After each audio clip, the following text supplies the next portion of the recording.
निर्विघ्नं कुरु देव सर्वकार्येषु सिद्धये सर्वकार्येषु सिद्धये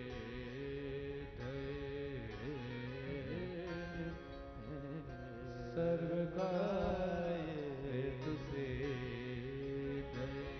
सुंदरे सुंदरी सीता सुंदरे सुंदरी कथा सुंदरे सुंदरी वार्ता सुंदरे किं न सुंदरा कल कल कल कल कल कल कल कल कल करती हुई गंगा नदी बह रही है।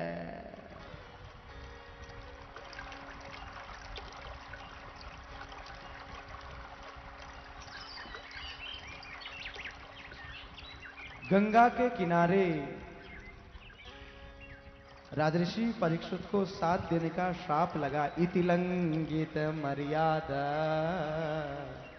तक्ष के शब्द में हनी। ऋषि कुमार ब्राह्मण पुत्र का श्राप लगा है। समाधि भाषा में भगवान सुखदेव कृष्ण की कथा सुना रहे हैं। भाषा समाधि है। भागवत की भाषा समाधि भाषा है।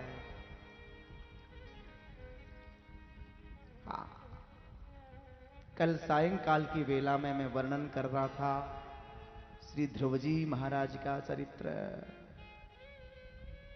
कल मैं आपको ध्रुव चरित्र पूरा तो नहीं सुनाया। भगवान ने ध्रुव के ऊपर कृपा करी। योऽन्त प्रवश्य मम वाच मिमां प्रशुभता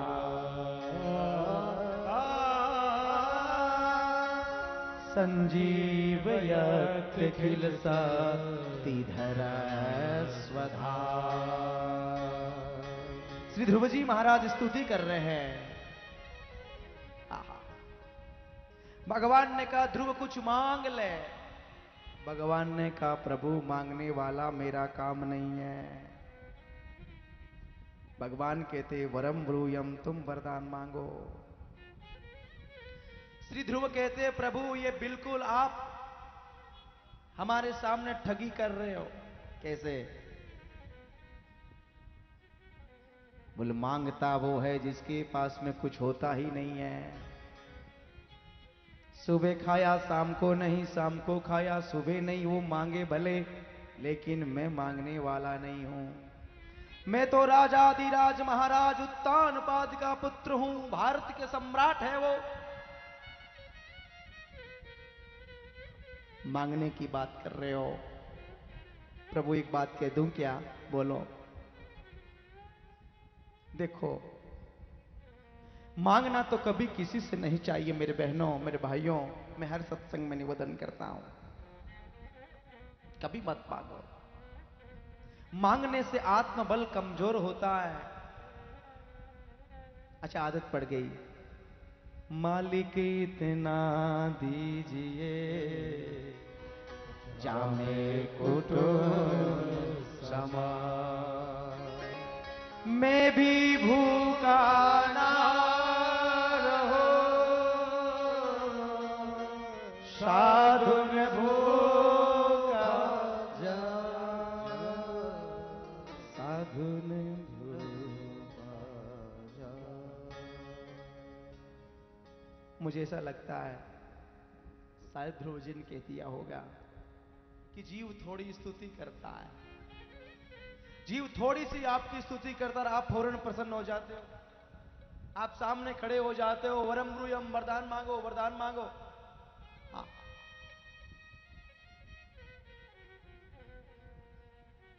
और जीव मांग लेता है प्रभु ये चाहिए ये चाहिए। भगवान ने दे दिया और देने के बाद पीछा छोड़ा लिया।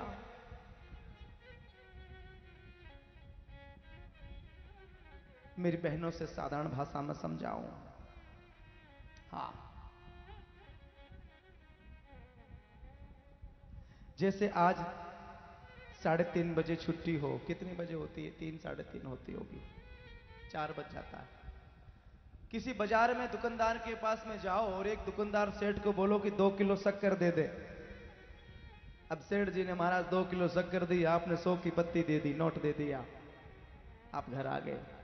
अब ये बताओ कि इस दुकानदार का आपका संबंध क्या रहा? आपने शक्कर मांगी, दुकानदार ने दे दी, आपने नोट निकाल के दे दिया, कोई संबंध तो नहीं है ना।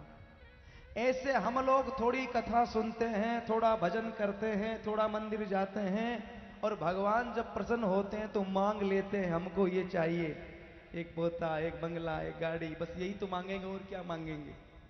भगवान ने दे दिया और देते ही भगवान ने पीछा छुड़ा लिया, ये लो जाओ। यही श्री ध्रुव महाराज कहते हैं, प्रभु मुझे कुछ नहीं चाहिए, आप हो जाए मेरे, इसी में सत्कार। मैं आपका हूं, आप मेरे हैं, मैं आपको भूलूं नहीं, सदा संग लागत फिरूं, कबहू न छोड़ूं साथ। भक्ति व्यक्ति लेन देन नहीं करता, भक्त लेन देन व्यापारी करते हैं, बनिए लोग। हाँ, लेन देन का काम बड़े बड़े सेठ साहूकार होते हैं, वो करते हैं, भक्त कभी नहीं करता। भगवान ने एक जगह कहा, भक्त हमारे पग धरे, वहां धरू में कि सदा संग लागत फिरो, कबहू न छोड़ो साथ, कबहू न छोड़ो साथ। भगवान कहते हैं भक्त मेरी आत्मा है। हाँ, भक्त मेरी आत्मा है। मैं संतन को दास, संत मेरी मुकुट मणि। हाँ, सरल हृदय से, सरल हृदय से एक बार भगवान से कह दोगे ना, हृदय सरल बनाना पड़ेगा। और जिसका सरल हृदय हो गया ना, वो ही संत है, ध्यान रखना, वो ही संत है। वेशभूषा बनाने की जरूरी नहीं है, संप्रदाय की छाप लगाने की जरूरी नहीं है। संत हृदय नव नीत समाना। संतों का हृदय एकदम निर्मल है, निर्मल है। सरल हृदय से एक बार दोनों हाथ ऊपर कियो और प्रभु से कह दो, हे प्रभु हम आपके हैं। मैं दिल से कहता हूं, दावे के साथ कहता हूं, भगवान आपको स्वीकार कर लेंगे। लेकिन कामा द्वेषा भय स्नेहा,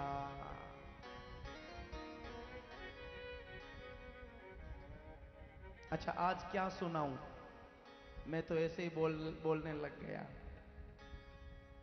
क्या सुनना चाहते हो? कौन सा सब्जेक्ट सुनना चाहते हो आप लोग?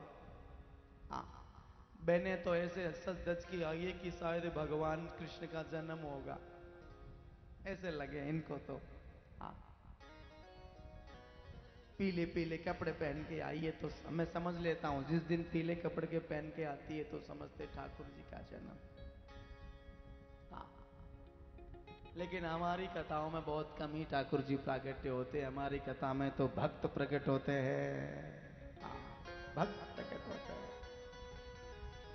और जब भक्त प्रकट हो जाते हैं तो भक्तों के हृदय रूपी देश में मेरे भगवान अवतार लेके आते हैं। एक बात नोट कर लेना, भगवान कहीं बार अवतार नहीं लेते हैं, भगवान अवतार लेते हैं। श्री भगवान कृष्ण गीता में अर्जुन से कहते हैं, हृदय तिष्ठते अर्जुन। अर्जुन तू क्यों ढूंढ रावण में कृष्ण तेरे तन में, क्यों ढूंढ रावण में, क्यों ढूंढ रावण में। भगवान श्री कृष्ण का अवतार कहीं बाहर नहीं होता है, कृष्ण का अवतार हृदय रूपी देश में होता है। गीता जी निवेदन करती है। ये प्राइमरी स्कूल है, ये हॉल क्या है? एक प्राइमरी स्कूल है। यहां धीरे धीरे धीरे धीरे धीरे हम लोग पढ़ेंगे, भगवान के लिए हम सोचेंगे, भगवान के लिए समझेंगे, भगवान से यहां परिचय होगा। हाँ,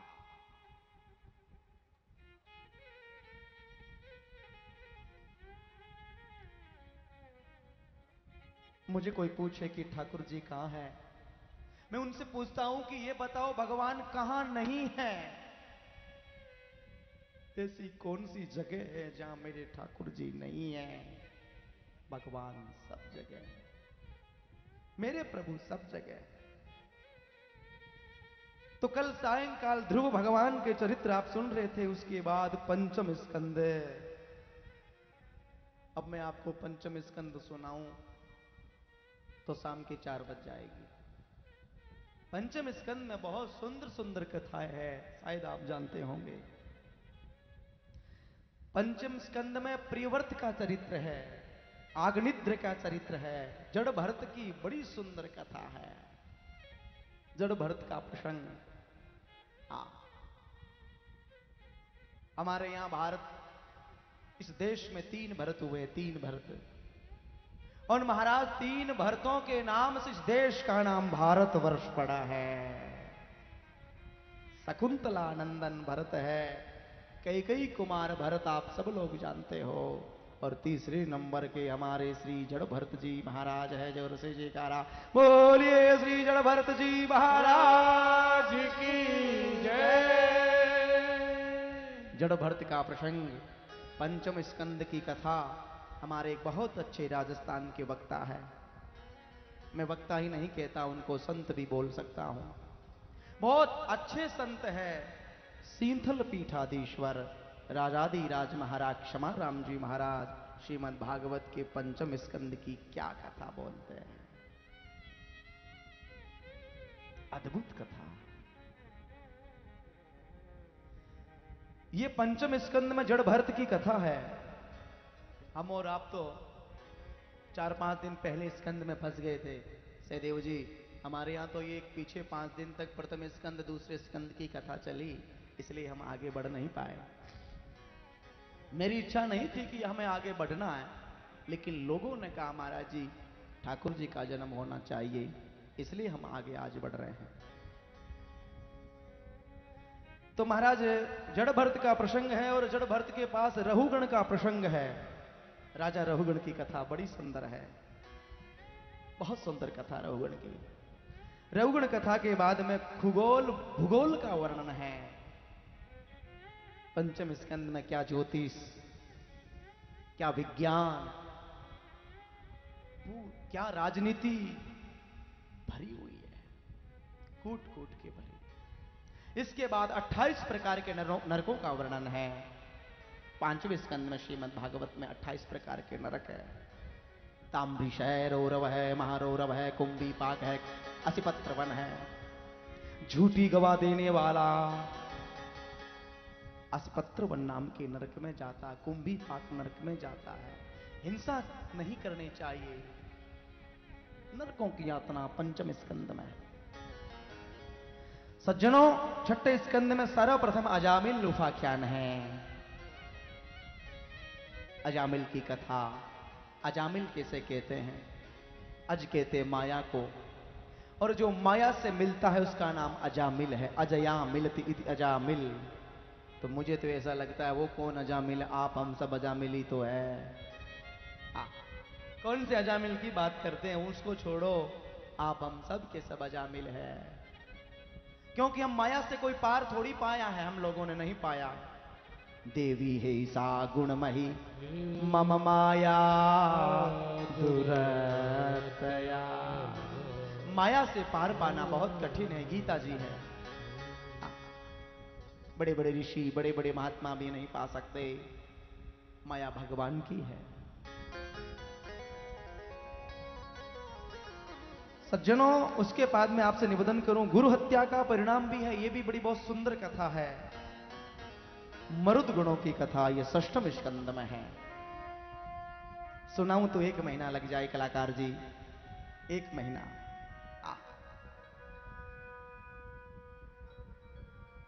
लेकिन हम कौन से कम है, धीरे धीरे धीरे धीरे 1 महीने भी सुनाएंगे, लेकिन सुनाएंगे, आपको सुनाएंगे। सप्तम स्कंद आरंभ करें। सप्तम स्कंद में 15 अध्याय है।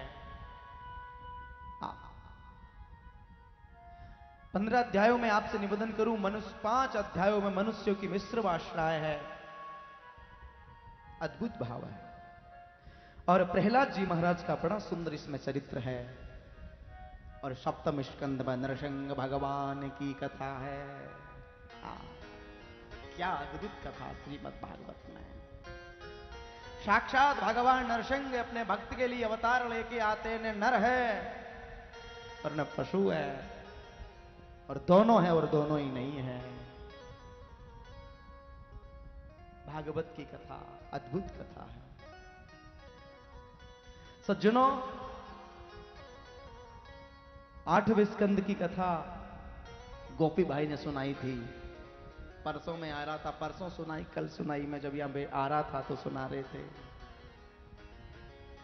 8वें स्कंद में सबसे पहले गजेंद्र मोक्ष की कथा है। 24 अध्याय इसमें। हारे को हरिना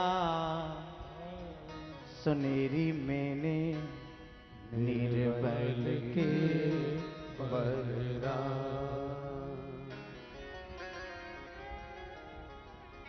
सज्जनों, साक्षात गजेंद्र की कथा 8वें स्कंद में। 8वें स्कंद जब आरंभ करते हैं तो पहले पहले गजेंद्र मोक्ष की कथा है। इसके बाद समुद्र मंथन की कथा है। समुद्र मंथन देवता करते हैं। बड़ा सुंदर वर्णन है समुद्र मंथन, देवासुर संग्राम। उसके बाद में आपसे निवेदन करूं, ये 8वें स्कंद की कथा।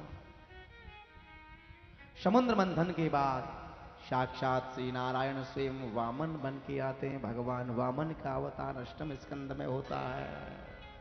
श्रोणाया श्रवणया द्वादश अभिजित प्रभु सर्वे नक्षत्र जन्मद लब्ध दक्षिणा।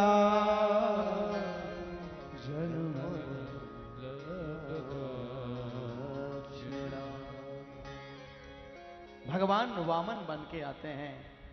कथा बड़ी सुंदर है। ये बड़ी सुंदर कथा। वामन चरित्र है। अपने मां कश्यप अदिति पयोव्रत करते हैं, और पयोव्रत करने के माध्यम से भगवान स्वयं उनके घर जन्म लेके आते हैं। मेरी बहनों से मैं निवेदन करूं, भागवत सुनती हो, कृष्ण कथा संतों के दर्शन करती हो ना, तो कभी कभी मन में ऐसे विचार लाया करो। तुम ऐसे कहती हो ना, एक बेटा हो जाए, एक बेटा हो जाए, ऐसे विचार लाया करो कि प्रभु कश्यप अदिति के घर में जन्म लेके आए हो, वो तुम्हारे क्या लगे। प्रभु कौशल्या के घर जन्म लेके आए हो, वो क्या लगे। क्या हमारा कोई गर्व नहीं? क्या हमारे घर नहीं आओगे क्या? एक बार भी सरल हृदय से भगवान के सामने जाके आंसू आ गए आपके, तो समझ लो, मुझे विश्वास है कि भगवान का अंश तुम्हारे घर जरूर आएगा। भगवान नहीं तो भगवान का अंश। अरे कलयुग में कोई 4 हाथ वाले भगवान थोड़ी जन्म लेते हैं। तुम ये मत समझ लेना कि भगवान आएंगे तो सशंख चक्रम सकिरीट कुंडलम सपीत वस्त्रम शीर्षैरुहेक्षणम सहार वक्षस्थल कौस्तुभम श्रियम नमामि विष्णु शीर्षाम चतुर्भुजम। ये चार भुजा वाले, हाथ में शंख चक्र गदा पद्म लेने वाले थोड़ी ना आएंगे। कोई न कोई महापुरुष, कोई न कोई संत तुम्हारे घर जन्म ले लेगा।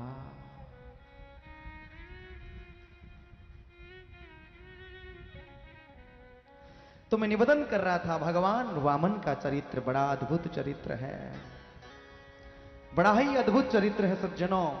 इसके बाद में भगवान ने एक अवतार और धारण किया था, शायद आप जानते हैं, वो मत्स्य अवतार है। कौन सा अवतार है? मत्स्य अवतार।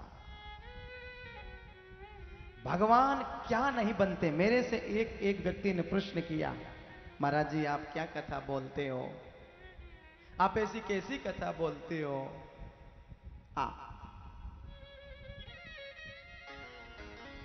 कभी तो कहते हो भगवान वाहरा बन गए, कभी कहते हो भगवान मछली बन गए।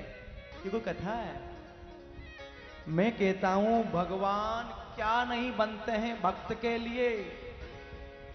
भगवान सूकर बन जाते हैं, भगवान सूकर भी बन गए भक्त के लिए। भगवान सूकर बन गए।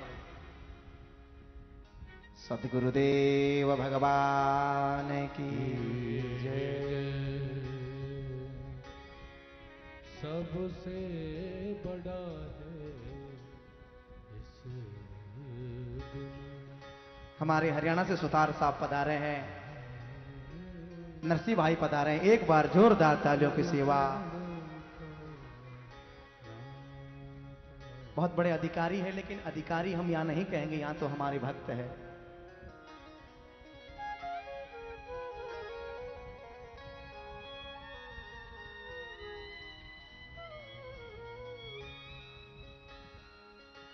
थोड़ा क्या है, मेरे में एक बड़ी कमी है, बीच में कोई थोड़ा ऐसा होता है तो मैं भूल जाता हूं, इसलिए मेरे भाई लोग रोक देते हैं। वहां कथा की लड़ी थोड़ी सी बदल जाती है, इसलिए क्षमा करना। और कोई जरूरी नहीं, कोई हमारे यहाँ सब छूट है, कोई आए कोई जाए, कोई परवाह नहीं।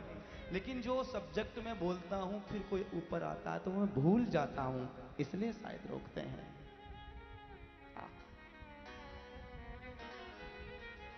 क्या बोल रहा था अब आपको बताना पड़ेगा।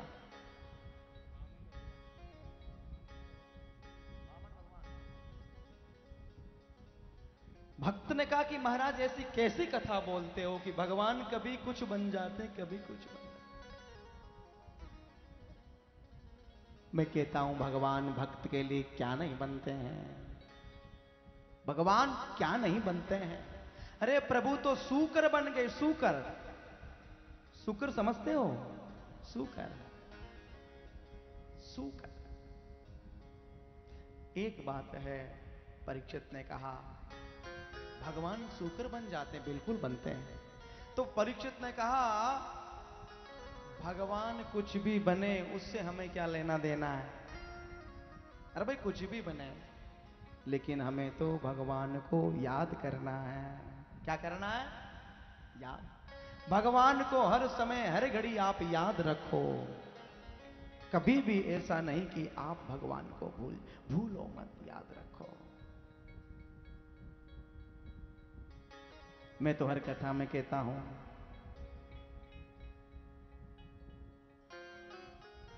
दुख में सुमिरन सब कोई करे,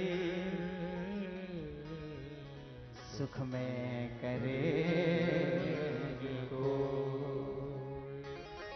जो सुख में सुमिरन करे तो दुख काहे को, दुख काहे को। दुख में तड़फो मती, सुख में फूलो मती। प्राण जाए मगर नाम भूलो मती। बंसी वाले को मन में रिझाते चलो कृष्ण गोविंद गोपाल कृष्ण गोविंद गोपाल गाते चलो कृष्ण गोविंद गोपाल गाते हमारे श्री बालाजी के कौन नहीं जानता है, जिनका नाम लेने से हृदय पवित्र होता है। गोलोकवासी पंडित श्री हजारीमल जी शर्मा साहब के यशस्वी सुपुत्र, हाँ साक्षात लक्ष्मी जिनके चरणों में वास करती है, वो ये साक्षात श्रीनिवास जी। आचार्य जी के लिए जोरदार तालियों की सेवा। बुरा नहीं मानो तो एक बात कह दूं क्या, कहना अच्छा नहीं लगता लेकिन मेरा मन हो रहा है। श्री बालाजी में यदि हमें देखा जाए कि साक्षात विद्वान कौन है, तो आपके हमारे समक्ष बैठे हुए श्री श्रीनिवास जी महाराज श्री है। इनके चरणों में नमन करता हूं। वेद, वेदांत, ज्योतिष, व्याकरण, आहा, और मेरे से इतना दिल से प्यार करते हैं, इतना प्यार करते हैं। और एक बात कहूं क्या, जो पूज्य मेरे पिताश्री ने मेरे से बात कही थी कि ब्राह्मण में क्या और कैसा गुण होना चाहिए, वो यदि गुण देखे जाए तो हमारे श्रीनिवास जी के अंदर सुलभ है। सज्जनों ध्यान रखना, ब्राह्मण में सबसे बड़ा यदि कोई गुण है तो वो है संतोष,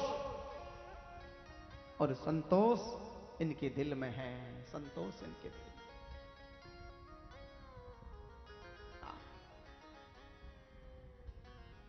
और तो क्या बताऊं, एक छोटी सी बात, और बहुत बड़ी बातें बताऊंगा तो आप समझ नहीं पाओगे इनकी बातें, लेकिन एक छोटी सी बात बताऊं आपको, एक छोटी सी। जैसे मैं कल परसों ब्राह्मणों की व्याख्या कर रहा था, हाँ, यदि आप हमारे श्रीनिवास जी के पास में जाओ और जाने के बाद आप कहो महाराज श्री एक काम है, बोले क्या है, बोले हमारे यहाँ एक कोई लग्न देखना है, अथवा हमारे यहाँ कोई एक जन्म पत्रिका देखनी है, अथवा जो भी आप ज्योतिष के विधि विधान से, तो आप देखोगे, प्रणाम करोगे, श्रीफल भेंट करोगे, और जाते जाते आप 100 की पत्ती इनके चरणों में रखोगे।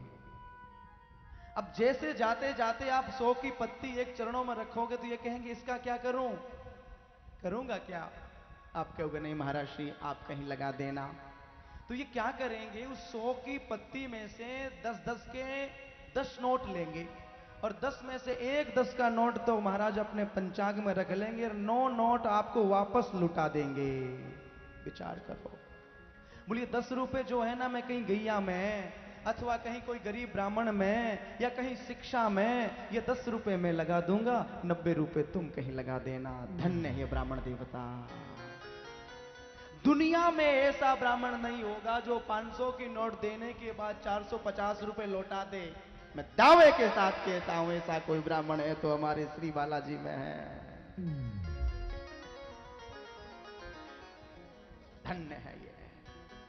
इतने में आप सब समझ जाइए, दुख में तड़फो मती, सुख में फूलो मती, प्राण जाए मगर ना भूलो मती, प्राण जाए